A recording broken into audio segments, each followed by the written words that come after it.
So think of these two ranges. So the one datum is, I'm giving random examples. 1000, say one is 1000 to 1005, right? This is from the datum. And then the transaction gives another range, which will be 999 to Okay. 1000.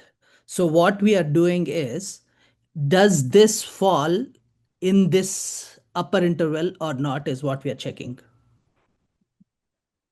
Is 999 Got to it. 1000 in fall in the range of 1000 to 1005? Yes or no? Don't answer. Let's test it out on a test. Yeah, you can test it out on a test, but in general, I'm asking you a question.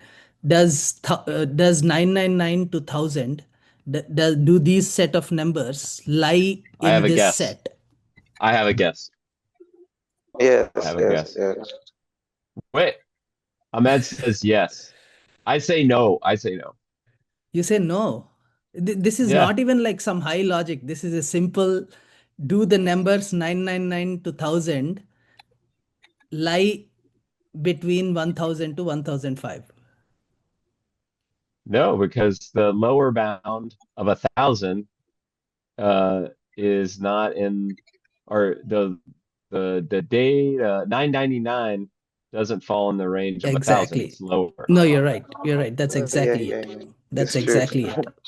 So now, if I make this 1001 and 1002, what about this? Does it fall into this range? Yeah. Yes, it does. Yeah, that's exactly what these are checking. That's Okay, how we go. understand them.